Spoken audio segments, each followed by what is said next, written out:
We are live now on Facebook, all set up. Welcome to River Reflections, everyone. Sorry about that little tech delay. These things happen sometimes even after a year of being on Zoom, we all know. My name is Katie Bedrich. Again, this is our Colorado River Alliance River Reflections virtual panel series. We've actually been doing this program for exactly a year, I realized today. So very exciting for us. This program grew out of the COVID-19 pandemic and the need to move all of our programming online. That being said, it's been a big silver lining and a great opportunity to connect with Texans all across the river basin. And we're so grateful for all of the speakers and all of our viewers that have participated in the program over the past year. So thank you so much for being part of River Reflections. We plan to have this around for a long time. That being said, today's River Reflections topic is our river heroes of the Highland Lakes. And this is a special topic for us because next week, next Thursday, June 3rd, will be our first ever River Heroes of the Highland Lakes celebration, which is an event we're doing out in Marble Falls. And this event is to honor some individuals and organizations who have really exemplified river stewardship, conservation, and water protection of our Texas-Colorado River.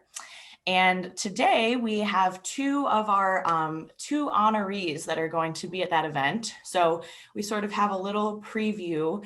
We're going to get to be talking to Bill and Danny here, whose organizations are being honored next week. So we are getting a little preview. We're going to get to hear from them about what they do and the programs that they work in their respective organizations. So I am just letting a few more people into the meeting here. I know we got started a little bit late. Just making sure everyone can get in. And then we'll get started. And just a reminder to our attendees, if you could please keep your mics and videos turned off during the meeting, much appreciated. And we are going to be talking to our speakers here for about 45 minutes, and then we'll have time at the end for audience Q&A. So if you think of a question for either of our speakers, you can drop it in the chat at any time.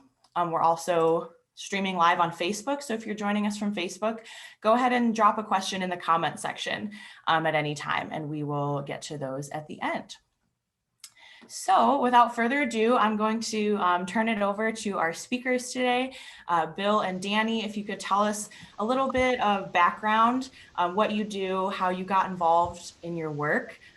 Let's start with Bill Teeter from City of Horseshoe Bay. All right. All right. Thank you, Katie. I'm really happy to be here today to talk about what we've been doing in Horseshoe Bay. And I am the water conservation inspector for the city. And that basically means I head up the water conservation program. I have some other duties too. I also work with the cross connection control program, which is backflow prevention. But my main thrust is water conservation. So that's what I'm going to be talking about here. But we'll talk first about conservation, and then we'll be talking about water quality, which is kind of the next thing we really want to get into. We've spent a lot of time on conservation, but we're very concerned about the quality of the lake water too. So I'm going to go ahead and share here, if it's all right.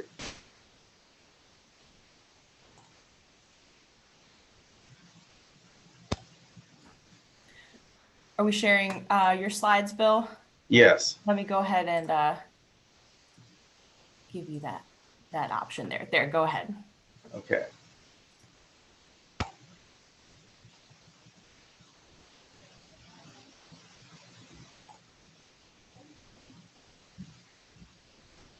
Well.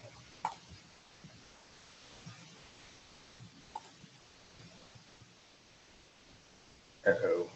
Oh, there we go. There we go. Can you see it?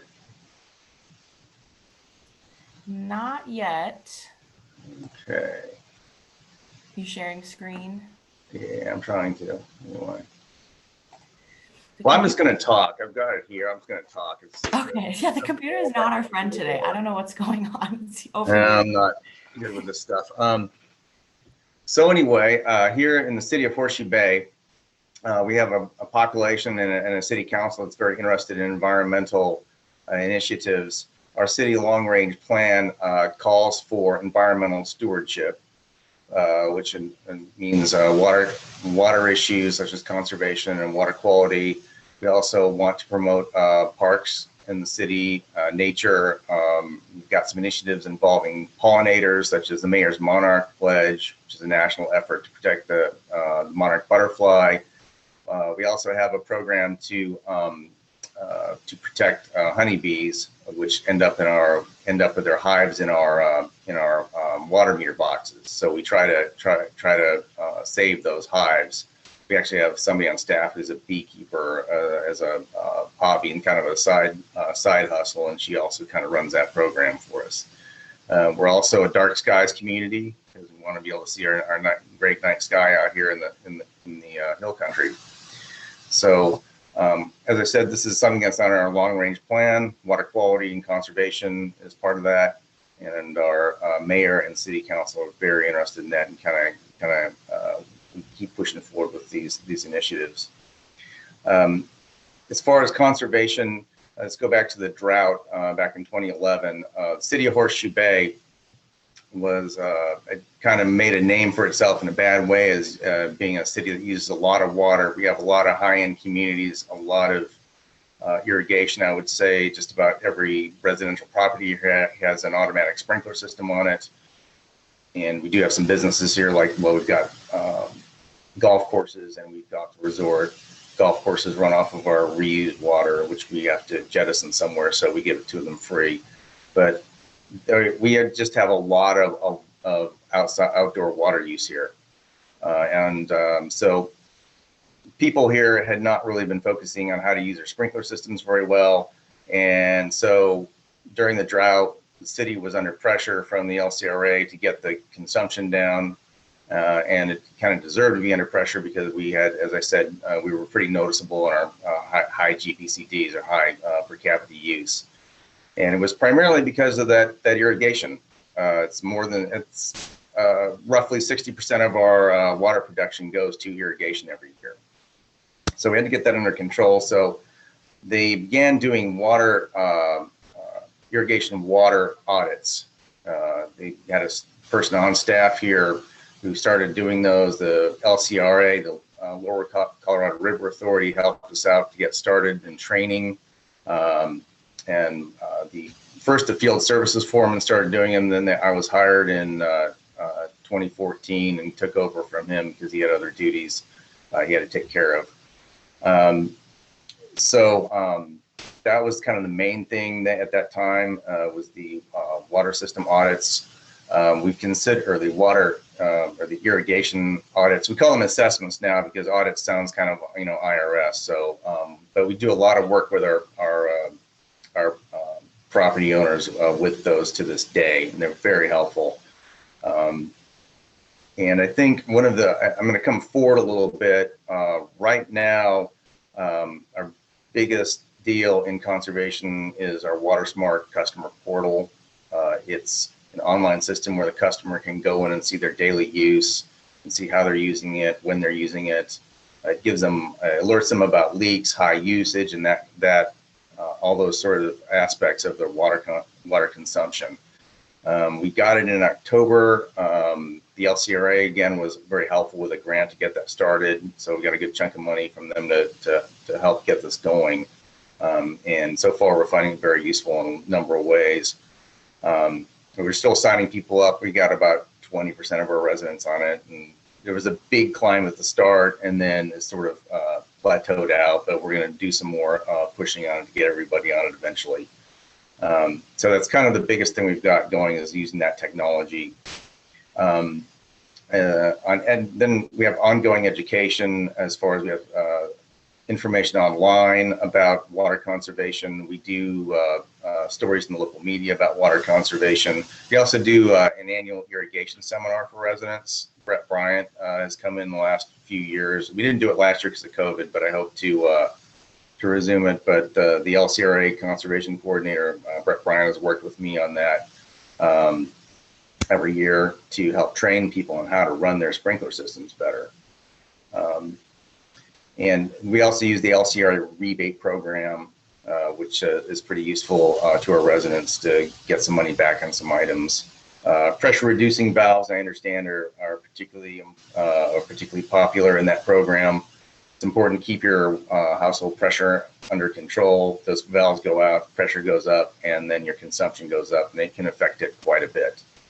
Now that more long range, we also have an irrigation permit and inspections program. And I think for the long term, it's I can't stress how important it is to inspect new systems. Cities over 20,000 in Texas are required to have an inspection or a permitting program for their new systems. Smaller cities like us are not required to. However, we choose to because it's such a big part of our consumption, and we have these big systems. And if they're badly designed, it's going to be a problem for a long time. It's hard to get anybody to change their systems once they've installed them. So we try and get ahead of that by inspecting new systems. The irrigator has to apply for a permit. They have to go through a plan review and get approved. And they get the permit. They do the job and come up and do the inspection. And I find a lot of problems that we wouldn't have caught. Here's just an example: is a rain sensor under the eave of a house. Then overpressured systems. You find, for instance, a zone that is running at 75 psi and it's supposed to be at 45. The consumption on that might be 20 gallons a minute. Once it's corrected, it's down to 14 gallons a minute. So that's how much that pressure matters. So I think that the inspections program, again, I wish more cities did it, more communities did it, because I think it's really important long range. So that's pretty much what we're doing as far as conservation. On the water quality, it's kind of our next big challenge. Very concerned about it. Water is an industrial product. We pull it in and we have to clean it up, and the less stuff that's in it, the less work we have to do to get it clean. So we really want to get a handle on what's going into the lakes, work on our residents to try and get them to change some behaviors and maybe take some steps like put in buffer zones along the lake and that kind of thing to stem their runoff. So we're really, really interested in that. We are also going to start testing, working with Jacob to find out more about what's going in at certain points of the lake. We've gotten myself and 3 other people trained to do testing at the lake, and we're going to start that probably in the next week or 2. So I think there's really a need for education though with our residents, and getting them to understand what it means to take care of their properties along the lake, and not just along the lake, but stuff can get in. If you do something on your property, a mile away, you can end up in Lake LBJ. The irrigation has an aspect, is kind of tied to that. Irrigation runoff. So we're trying to get people to control that, and so that's all tied into that. I think finally on water quality, we also want to cooperate with other entities around here, like your organization, other cities, because we think a group effort is really, really needed in this. Get everybody around the lake to cooperate and work together to get the lake cleaner and keep it clean. So that's kind of what we got here. Great. Thank you, Bill. That's all such great stuff. I do have a couple follow-up questions for you, but first I'm going to ask, could you make me the host again? This is just our Zoom technicalities, folks. I just want to make sure there's no one in our waiting room or anything like that. Yeah. Okay. so much power in being the Zoom meeting host. All Maybe right, I'll thank keep. you, Bill. Thank you. Yeah, it's really great hearing everything that y'all have going on at City of Horseshoe Bay. It's also really cool to hear about the initiatives that all these connections that you're making with people like Danny and LCRA and how we're all working together. Especially because we're talking about the Highland Lakes today, but for those who don't know, the Highland Lakes are all a part of our Texas-Colorado River. It's all connected, one big body of fresh water that all of our communities, most of our communities in Central Texas are using for our drinking water. So I agree with you there that education element is crucial to get people to care about their water source. I'm curious, have y'all seen any increase in community engagement since starting some of these conservation programs and things like that? Got you on mute, Bill.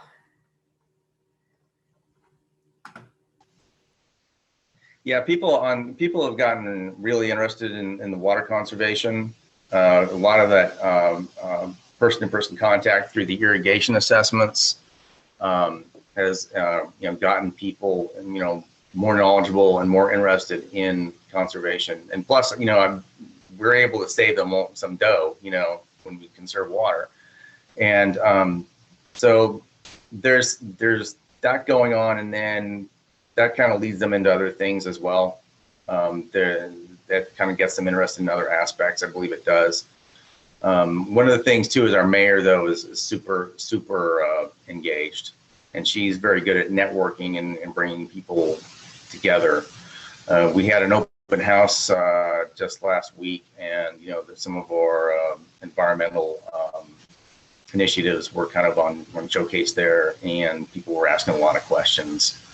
Some of the other things, for instance, like the Mayor's Monarch Pledge, we did a seed giveaway that day, and people were just snapping them up and talking to us about it. So yeah, I think the conservation has kind of gotten people interested, and there is, I do hear some people talking about quality. We had a gentleman in town that organized another Zoom conference just I think it was a couple weekends ago with Lisa Benton from the LCRA. So there you have just somebody he didn't even consult with us, he just did it.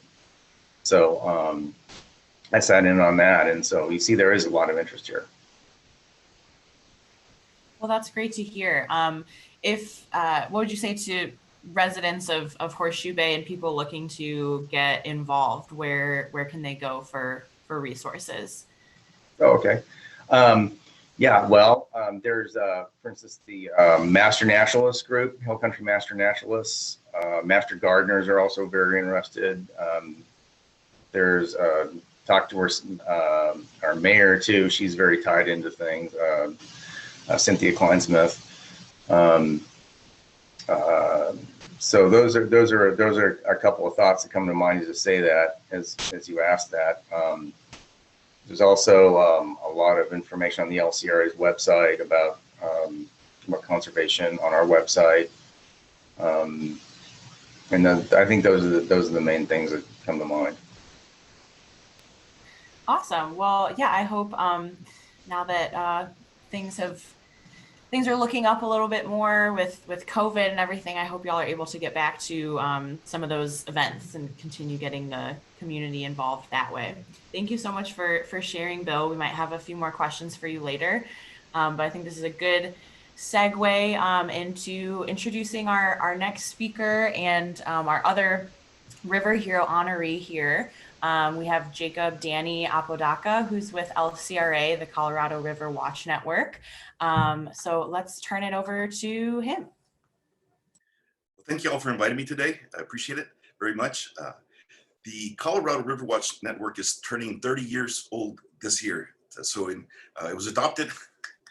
It was adopted by the LCRA in 1991. So the LCRA has sponsored this program for the last 30 years. It was born out of the problems that we were having in the 80s. In the 80s, the infrastructure in Austin was not set up to handle the population explosion that happened here. And with all the people moving in, they couldn't keep up with the treatment of wastewater. So the water quality diminished in Austin. And so a group of concerned citizens got together and they formed the Clean Clear Colorado group. And they went out and they bought their own equipment and started testing for water quality. And so it morphed from the Clean Clear Colorado into the Colorado River Watch Network. And then the LCRA adopted it in 1991. And so the basic setup of the Colorado River Watch Network is to train volunteers to collect water quality data once a month. And we ask volunteers to commit for 2 years. And what ends up happening, though, is that people sign up for 2 years, but end up staying much, much longer. Some of our volunteers have been with us for over 20 years. So we are really fortunate that our volunteers are extremely dedicated and go out once a month and collect data for us. And I want to thank the city of Horseshoe Bay for their interest in protecting water quality, and for 4 of the workers there to go through the training and then look for 4 new sites that they're going to be collecting data on. And so basic parameters that we collect are dissolved oxygen, air temperature, water temperature, pH, nitrates, and dissolved oxygen. We also, for some of our monitors, E. coli bacteria monitoring is part of the protocol that they use. So once a month, they go out, they collect their data, they go online and submit the data to me, and then it goes online so that the data that everybody's collecting is available for the public. And so we are really fortunate that we always have people that are interested in protecting their water quality. And so I have a list at any time of 20 plus volunteers that are potential monitors throughout the watershed. So we have 80, 84, 85 volunteers all the way from Mason down to Matagorda. Our first upstream site is in Mason. And so we have all the tributaries of the Colorado River, the Llano River, the Pedernales River, the San Saba River, people monitoring on all the tributaries, and all the creeks that flow into the water system are also monitored. And we have the last monitor, the first one is in Mason, the last one is all the way down in Matagorda. It's an LCRA employee that goes out once a month at the Nature Center. It's right there, right before the river goes into the Gulf of Mexico. And so we're really fortunate that we have people that are interested in protecting their water quality. And yeah, that's pretty much it in a nutshell. Do you have any questions for me? Of course I do. That's all really interesting.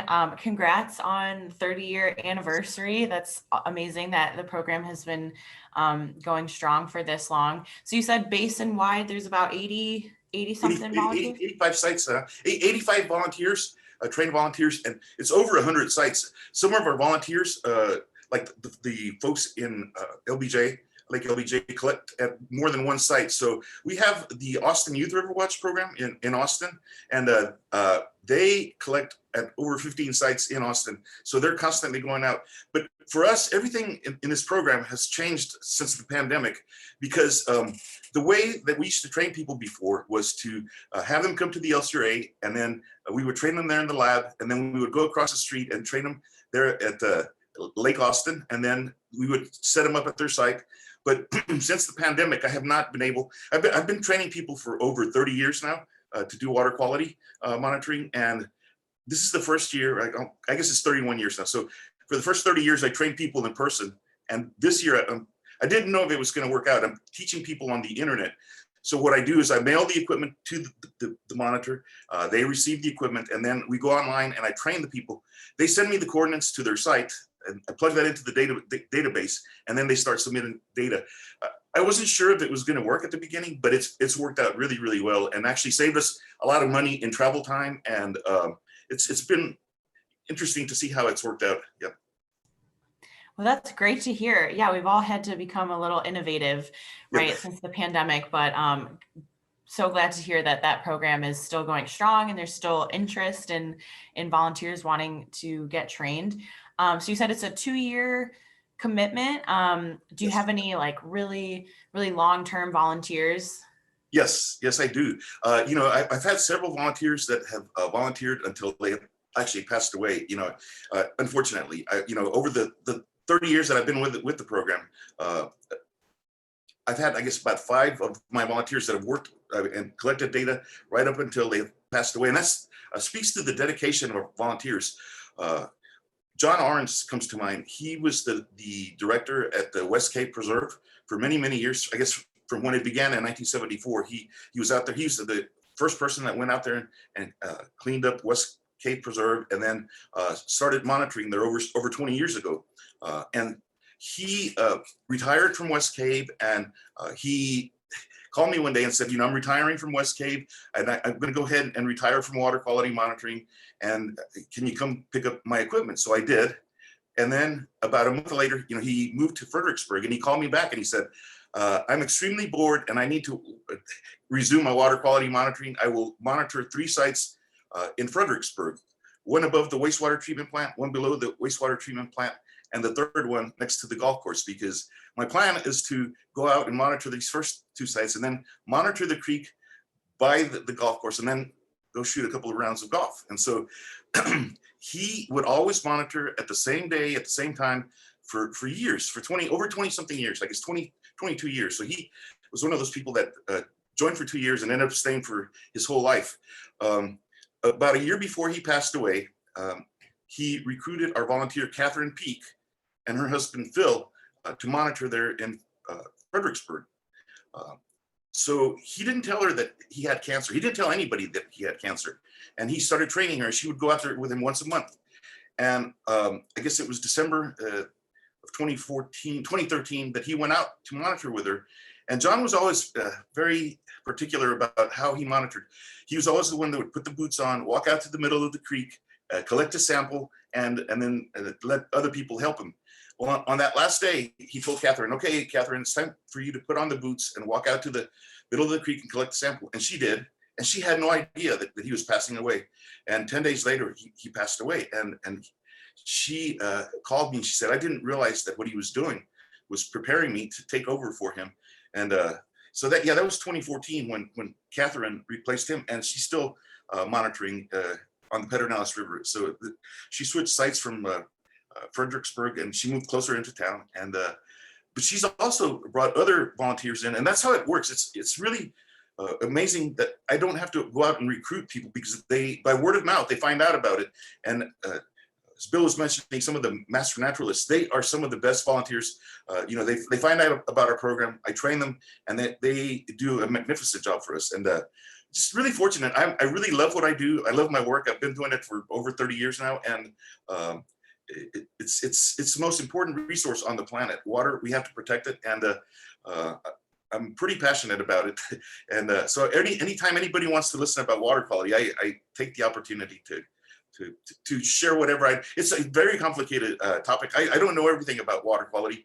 There's still so much that I don't know, but I'm learning every day still. After 30 years, I'm still learning, and my first mentor and teacher and boss, Wes Halverson, he got his degree in environmental science, and he said, Danny, you will never understand water completely because it is that complex. He said, I've been studying it my whole life, and I still don't understand, so yeah.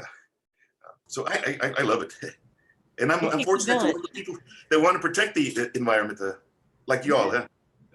Definitely. Well, I mean, your passion obviously shines through. And that's one of the reasons we're really excited to honor the Colorado River Watch Network as a River Hero organization, just the dedication of volunteers past and present. And thank you so much for sharing that story. I think it really does speak to how dedicated your volunteers are. Speaking of understanding water quality, you might have mentioned this before, so I apologize if you did, but what are the main things that y'all are monitoring for in the water? We're doing real basic chemistry, and the most important thing I think that we test for is dissolved oxygen, because all the aquatic organisms need dissolved oxygen to stay alive. And so if your water is polluted, then your dissolved oxygen will be affected. Anything that's organic that falls into the water and decomposes then takes up the oxygen. And so if you have a pollution problem, like people over fertilizing, and I see it all the time, people just applying fertilizer without even thinking about what they're doing. And a lot of people over fertilize, but that'll end up in the water. and then the aquatic plants and the algae start growing. And when the algae dies off and starts to decompose, that's when all the dissolved oxygen gets taken out of the water. So we use this method that was invented in 1888. It's a very old method of testing for dissolved oxygen. It's a really complicated test. It's the only one that's that complicated because there's a lot of chemicals involved, and it's the titration process to determine what the dissolved oxygen level is. And water that's really healthy has an oxygen level of 4 milligrams to 12 milligrams of dissolved oxygen per milliliter.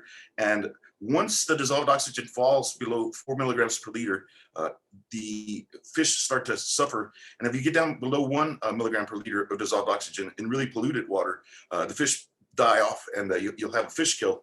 And so a lot of times we'll see that happen. So we test for air temperature and water temperature, because the water temperature has an effect on your dissolved oxygen.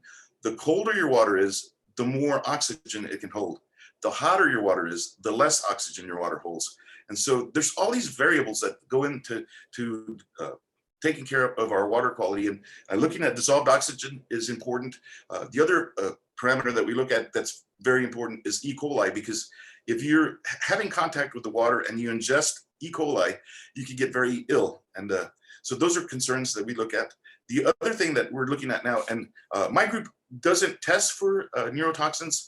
We leave that to our biologist, Thea Fredrickson, and she looks for neurotoxins in the water. And that's also very complicated to test for. So if our volunteers can let us know that there's algae out there and there's a large bloom, and they think that there might be a problem, they can contact us, and we can send Thea out there. And then if she thinks that there might be an issue, she'll take the sample and send it off to UT lab or our in-house lab and try to determine if there's neurotoxins in it. But those are some of the things that we test for that are real basic, but really important in terms of taking care of water quality. Definitely, yeah. And that those algae blooms have certainly gained a lot of attention over the past few years. We had a previous River Reflections topic completely dedicated to the blue-green algae. We get a lot of questions about that. So I'm glad that we have y'all out there monitoring for it. Watershed department here in LCRA are obviously super crucial in that, fighting against those algae blooms. So you mentioned, and I just had another question for you. You mentioned that Austin Youth River Watch is some of your volunteers that are part of this program, and we love them here in Austin. It's such an incredible program. Are there any requirements to becoming a Watch Network volunteer, like age requirements or anything like that? You know, I've had people of all ages. You know, the youngest I guess I've trained is a middle school, and once you get to the elementary school, they don't have the coordination and the skills to be mixing chemicals yet. And so once they get to middle school, they've got a little bit more coordination and they can actually do it. I actually started my career with the Austin Youth River Watch program. I'm the person that they hired through the city of Austin to set up that program. So getting into that, you know, I started out by myself. I didn't know what I was doing. And I came to the Colorado River Watch Network to be trained. And the students of LBJ High School, the Science Academy, they also trained me to do this. And so I went out and I went to all the high schools and middle schools in Austin and started recruiting teachers and students to begin this program. And it's basically set up to help students that are academically challenged, to try to get them to take an interest in school and then graduate from high school and then go on to college. And so that's the whole premise of the program. So every day, the coordinators go out to a different school, they pick up a group of students, they go out to the creeks, they collect their data, and then they go back to the Eco House on Platte Lane over by Hornsby Bend, and then they do their homework and then focus on their social skills and their academic skills, and then hopefully graduate from high school. So, you know, when I left that program in 1999 to move over to the LCRA, I was really fortunate that one of my students had gone off to the university, gotten her master's degree, and came back and took over the program. And her name was Elizabeth Welsh, and she continued that program for another 17 years. And now we have Melinda Chow, who's running the program. And it's been going, that program has gone for 31 years now. And I was really happy to be part of that, and that I was hired by Dr. Wes Halverson to start that program here in Austin, and that a lot of students have learned about water quality, and a lot of them have gone on to work in environmental careers for the DCEQ, the EPA. Some of them have gone on to medical school, and so just really, really proud of the legacy of that program. Definitely. Yeah. It's so cool hearing all the connections here. It's kind of a small family with all of us in water and environmental education, but it's just so cool to see all the connections and hear those stories. So I have a question for both of you. So I might go back with Bill and City of Horseshoe Bay, but I'm just thinking, we're here in Texas, we have these extreme weather events, droughts and floods. And I'm sure both of you have, been through some of the worst of that with your organization. So Bill, how does that affect the programs that y'all have going on in Horseshoe Bay when we have extreme flooding or drought events around LBJ? Yeah, well, it's kind of, I think it's kind of a challenge to keep people in a conservation mindset for the next drought. So hopefully, we can kind of have the community hardened the next time, the big drought comes around. We've had a smaller drought, not too long ago. But I think the main thing is that we have to, when things get dry, we have to redouble our efforts, and then just make sure everybody, keeps paying attention to what we're telling them. We just don't want to get in that situation like we did when Lake Travis was, bottoming out on us back, in 2013. So I think that's the main thing is just kind of continuing to work to keep people's attention on it.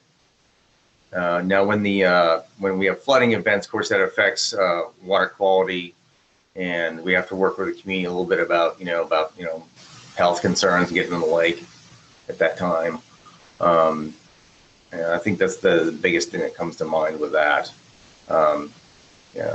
Lake LBJ being constant level lake, it usually doesn't. It's not supposed to rise. It did. We did have an event a couple years ago when it did. We did some damage. So as far as the flooding is not that big an issue with us. And we do get some flash flooding in some of our streams that we have to worry about. So those are kind of the main things, I think. Yeah, it's interesting. I agree with you. It's sometimes hard to keep people focused on the issues when they're not immediately happening, keeping people concerned about drought when we have all this rain that we're getting right now. And sometimes it's hard to think about flooding when we're in a severe drought. So it sounds like y'all are doing a good job of that, trying to keep people focused. Right. Well, and the long range, what I understand is that we'll have more extreme events. The rainfall won't change overall that much, with climate change, but the extreme events will be here, will be coming more often. And then, so you also have the population coming in. So while the overall rain or overall amount of water coming in might not change that much, we have all this population coming in over the years. I mean, we're in a we're in a worse position if we have another big drought like we did in 2013. We're in a worse position if that happens again because we've got so many more people here now than we did a few years ago. So it's that constant growth. It's just maybe the same amount of water long term, but more people pulling off of it constantly. So yeah, that's definitely part of some of our core curriculum that we talk to middle schoolers about, and even elementary school students, is that population growth and climate change are two of the biggest threats to the Texas-Colorado River, for sure. And that's why our conservation efforts are so important. And then you never know when something crazy like a winter storm is going to come in and disrupt that as well. I'm like thinking of extreme weather events. I'm like, oh yeah, that just happened. Just curious. I mean, I'm sure, I know y'all were super busy during that. Have things settled now?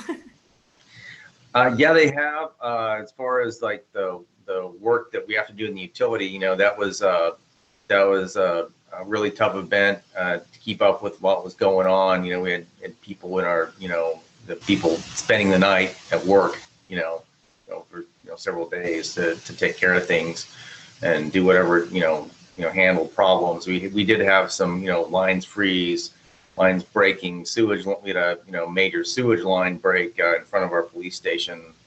But yeah, when we had some mains go out, we lost power. So, we lost, pressure to most of the city for a few days.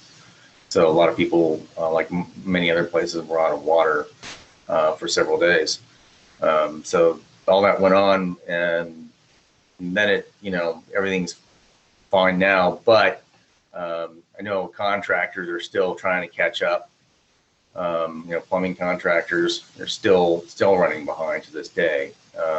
I run into that a little bit with the issue with the backflow prevention work I do. Some people need a backflow preventer replaced or something because they didn't pass a test and they can't get it done right now. So there's still some of that with the private sector. Well, definitely all need to continue showing love to our utilities. So shout out to Horseshoe Bay and here in Austin as well. We're trying to show love to them after that wild event as well. What about Colorado River Watch Network? How do extreme weather events affect y'all? You definitely see the effects on water quality with flooding and also with drought. The most extreme thing that I've seen was, I guess, between 2011 and 2013, because of the drought. I get the opportunity to go out and throughout the entire watershed, and you really couldn't. I mean, besides looking at the lakes and the low level of the lakes above Austin, it wasn't until you get below Austin, the last dam, the Longhorn Dam, that you could see the effects of the drought, because they were keeping the water in the dams. What water there was, we're not releasing it. And so once you got below Austin and past the wastewater treatment plant, the Hornsby Bend wastewater treatment plant, the water coming back into the river at that point is treated effluent. And so it's really high in nitrates. And so what you saw below Austin was the entire river get choked off by aquatic plants. The entire surface, pretty much between Austin and all the way down to Columbus, was just covered. The entire surface. You couldn't canoe down the river because it was just one solid green mass because of the drought. And so people were upset because they couldn't get out on the water. And so it wasn't after we got the rains after 2013 and that first blast of water came from the dam that all that got pushed down to the coast, basically. And there was these huge floating mats of green, just all kinds of different aquatic plants, invasive ones included. But the other extreme is when we have flooding and everything that's on the banks gets pulled into the water. So whatever's on the banks gets washed in.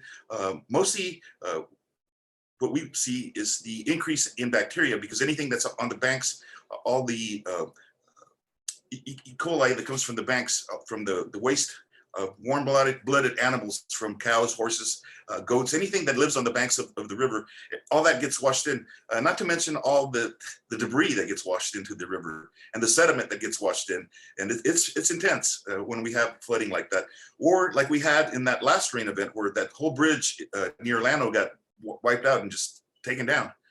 We were sitting in my cubicle that morning and we were watching the news and watched that whole bridge just get washed away. And the power of water is absolutely amazing. So on either end, whether it's a drought or a flood, it's definitely going to impact your water quality in one way or another. Yeah.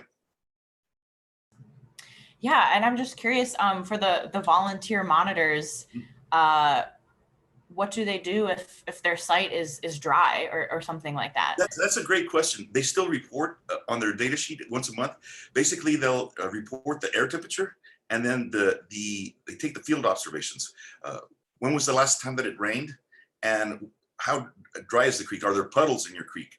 And sometimes there aren't even any puddles, and it's really sad when watching that drought. The creeks. They start to shrink. And all the fish, the turtles, and the snakes, they all gather up in one little puddle, and then that goes, and then they're dead. And so, but they basically keep track of the temperature, and then let us keep reporting every month whether there's any water at all, so that we can tell when the drought event began and then when it ends. Basically, it's been dry from this date to this date. And so each month they'll turn in a data sheet, and all it has on it is the description of their site, which is dry, and the air temperature and the rainfall within the last 3 days. So we try to collect that, and it's sad to see, when people don't have water to monitor, but people certainly appreciate it when their creeks start flowing again. Yeah.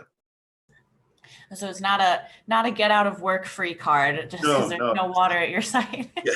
It's not as much work because, it does take about 20 to 30 minutes to collect the parameters that we study. And then if you're doing the E. coli, you actually have to incubate it 24 hours and come back later and incubate your E. coli. And so there's work involved. And, it's interesting because sometimes people don't really understand what the program is about. So I try to communicate as much as I can. A lot of people, when they think that they're going to go out and collect a sample and deliver the sample and that it's over, it's like they don't realize that they're committing to going out and using chemicals and spending time collecting data. And it's very valuable data.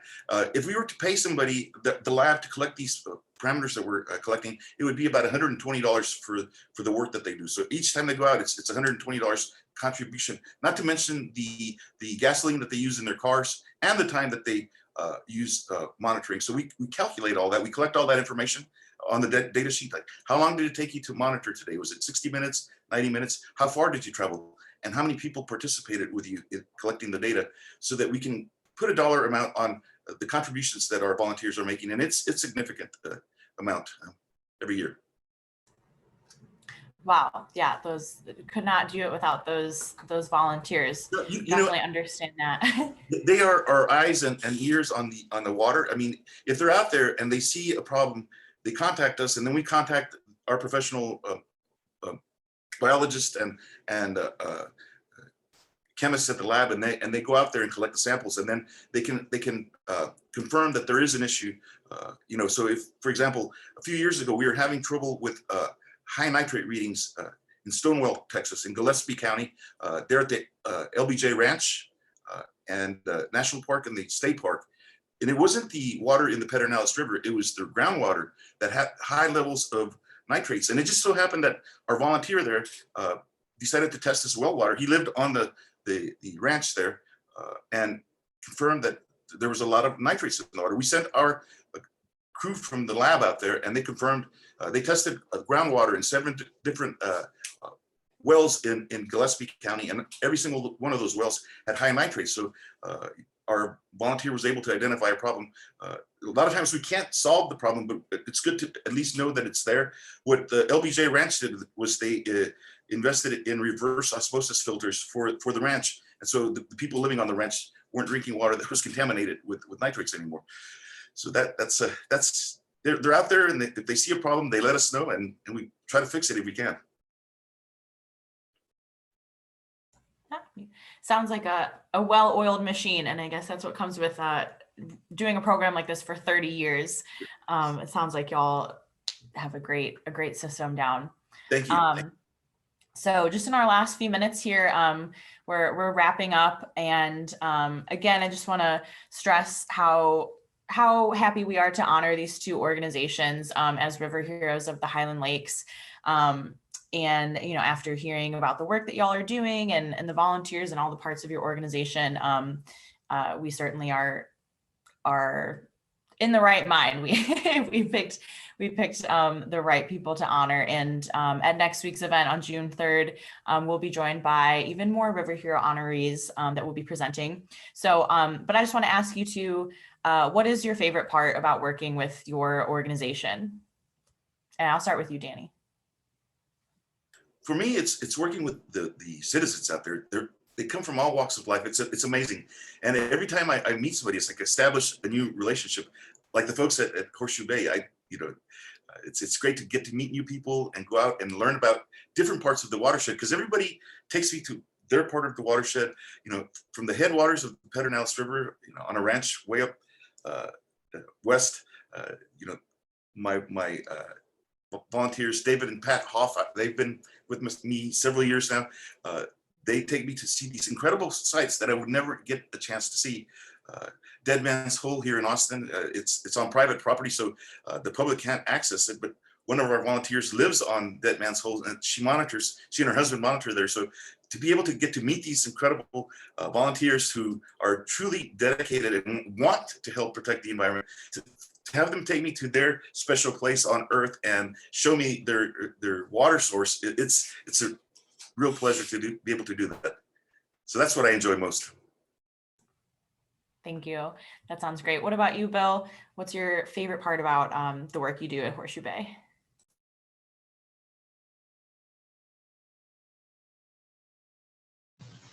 There we go. Well, I think it's working with our residents, doing the irrigation assessments, particularly. Those are great teaching tools. One-on-one, they learn a lot about, how much these systems use.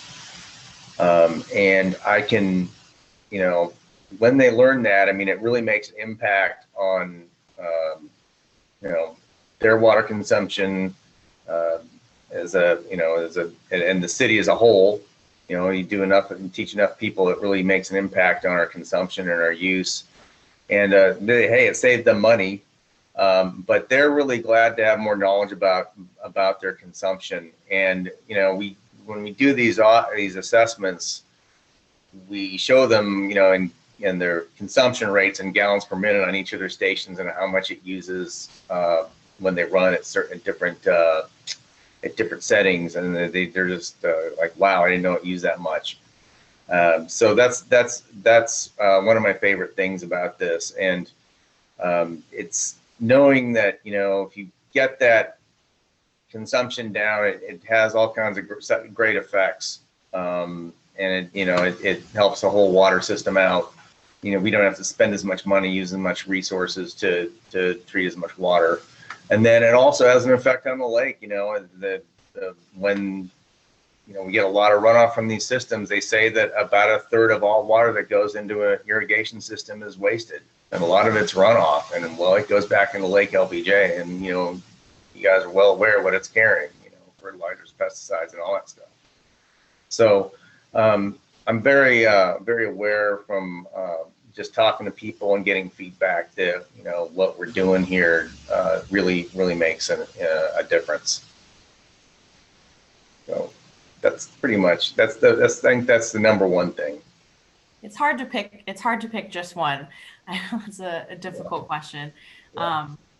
But yeah, what happens to the water happens to the people. So it's definitely awesome work that you guys are doing. And any last final comments before we wrap up here?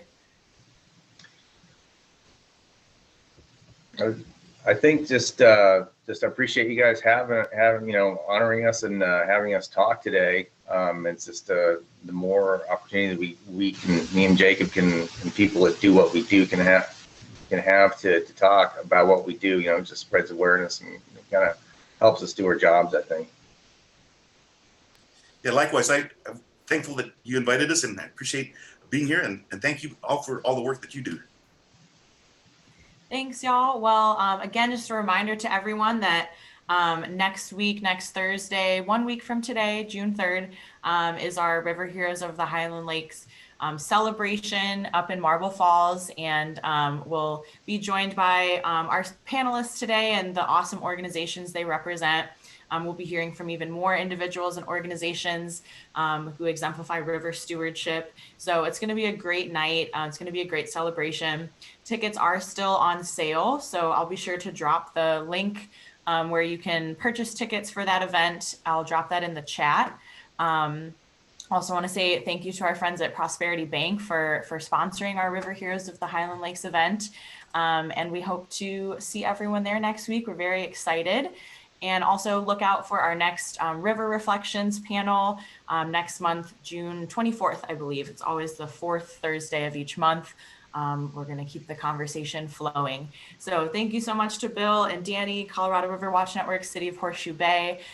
We will see y'all next week. All right. Bye. Thanks.